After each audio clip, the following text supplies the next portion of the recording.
No dia 12 de janeiro deste ano, 2019, o mundo tomou conhecimento acerca da prisão do italiano Cesare Battisti.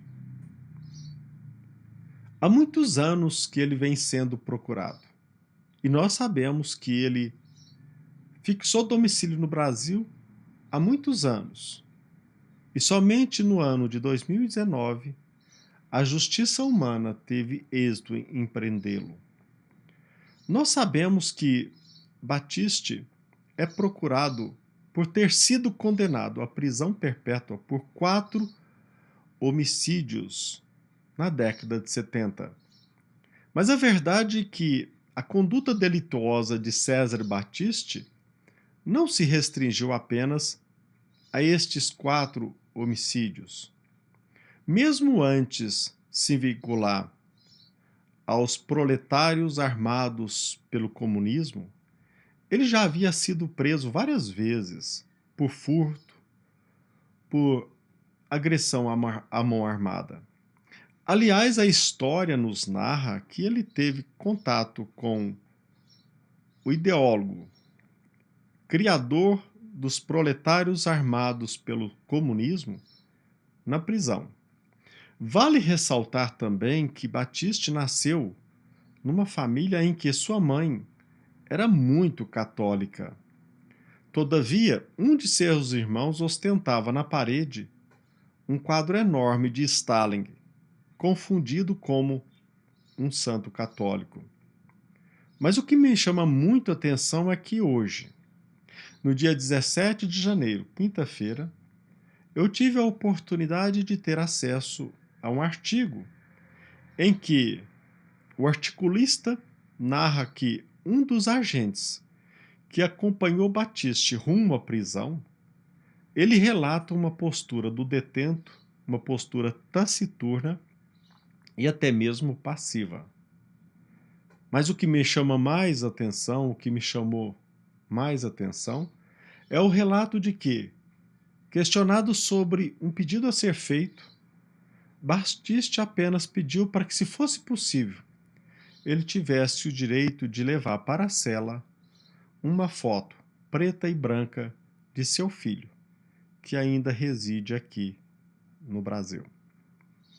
É bem verdade que este relato me chamou a atenção, não somente pelo seu caráter afetivo e sentimental, também, como sobretudo pelo fato de ter me questionado: será que esta frustração de Battisti em desfrutar da presença do seu filho o levou a se tornar arrependido?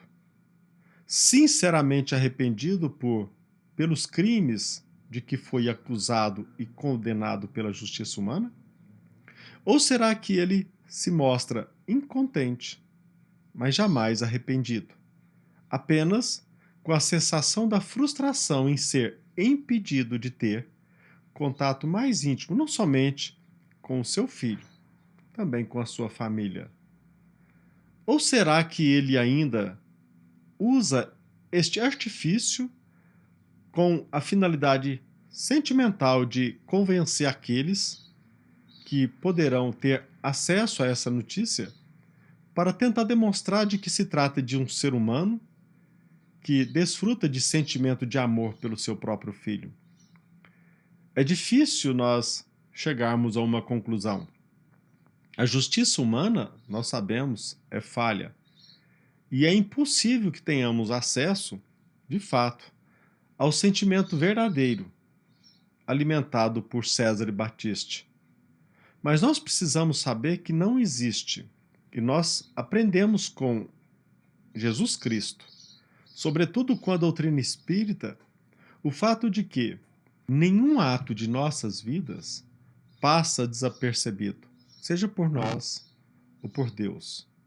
É verdade que a justiça humana pode passar indiferente a certas posturas, não apenas infratoras, criminosas, mas também nós sabemos que a justiça divina, ela contém relatos detalhados sobre a nossa vida.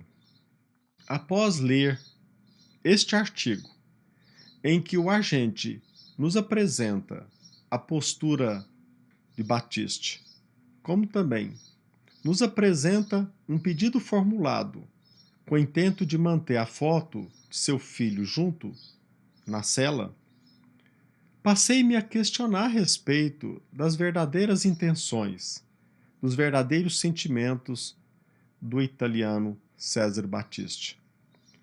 Imediatamente eu, pegando um livro, Caminho, Verdade e Vida, psicografado por Francisco Cândido Xavier, de autoria de Emmanuel, na lição 130, intitulado Tristeza, Emmanuel ele se socorre da segunda epístola do apóstolo aos Coríntios, capítulo 7, versículo 10, em que o apóstolo, nos apresenta dois tipos de tristeza: a tristeza diante de Deus e a tristeza perante o mundo.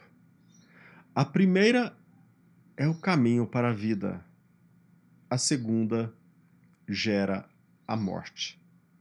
E Emmanuel comenta esta lição e creio eu que nos traz ensinamentos profundos para a nossa vida, para o nosso cotidiano.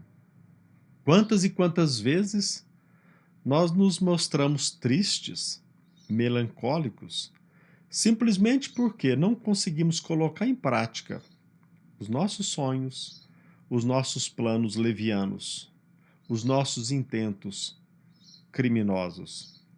Quantas e quantas vezes, meus irmãos, nós nos mostramos tristes porque não conseguimos alcançar aquele projeto cuja finalidade é apenas transitória, de cunho eminentemente material. Quantas e quantas vezes nós nos decepcionamos por não ter conseguido alcançar aquele projeto, aquele dinheiro tão almejado, aquele cargo tão solicitado. Quantas e quantas vezes nós nos entristecemos por não colocar em prática, enfim, o nosso sonho, quase sempre de cunho eminentemente material. Por outro lado, quem de nós se entristece? Quem de nós se mostra melancólico por não ter se tornado uma pessoa hoje melhor do que ontem? Quantas e quantas vezes nós nos entristecemos porque não conseguimos colocar em prática os valores morais, os valores espirituais que tanto alimentamos? É muito raro nós nos depararmos com pessoas que a cada dia procura se tornar melhor. Todavia, notamos com frequência, quase sempre, a tristeza fruto da frustração de, se não talvez, concretizar ou executar um crime, ou pelo menos que coloque em prática ou concretize um plano cujo objetivo é eminentemente ou exclusivamente material. E eu estava me questionando até então sobre a postura psíquica, os sentimentos de Cesare Battisti. Será que de fato ele estava triste por ter se arrependido? A sua postura passiva, taciturna, era fruto de um sincero arrependimento? Ou se ele ainda alimentava o mesmo propósito criminoso de antes e apenas estava frustrado, triste, por não ter podido continuar desfrutando da presença do seu filho e de seus familiares? Ou quem sabe, Cesare Battisti estava triste, taciturno, com a postura até mesmo passiva, mesmo sabendo de que, de fato, cometeu no passado inúmeros crimes, dos quais não se arrependeu, e apenas estava triste porque a justiça colocou limites na sua atuação. A justiça humana o encaminhou para a reclusão. Somente Deus, somente Cesare Battisti sabe a respeito das suas reais intenções. Jesus Cristo nos traz um exemplo maravilhoso, até mesmo na sua crucificação. Nos últimos minutos de sua vida, Jesus Cristo está ladeado por dois ladrões. Os dois confessos. De fato, ambos haviam praticado crimes, cuja materialidade e autoria haviam ficado demonstrados no processo. Agora, Jesus foi crucificado de forma indevida. Jesus era inocente, mas mesmo assim, naquele momento crucial, nos últimos minutos da vida, não somente da vida carnal de Jesus e dos dois outros ladrões, apenas um se dirigiu a Jesus de forma verdadeiramente arrependida, e naquele momento Jesus Cristo manteve um sincero diálogo com ele, demonstrando-nos que é muito mais importante o arrependimento, ou apenas o arrependimento sincero, é o caminho para a vida.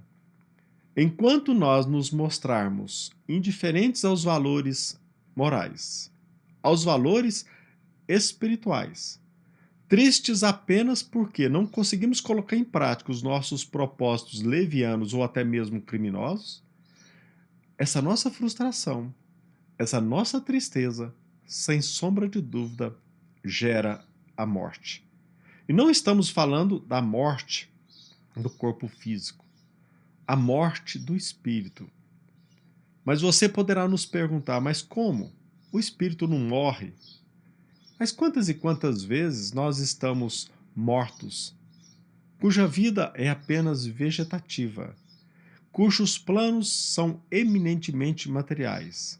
Longe, longe de nós qualquer propósito digno ou qualquer intenção no sentido de colocar em prática os valores espirituais, os valores imortais. Sem sombra de dúvida, o único caminho para a vida é o sincero arrependimento e essa preocupação incessante de cultivar e de procurar incessantemente colocar em prática ou concretizar os valores morais e espirituais.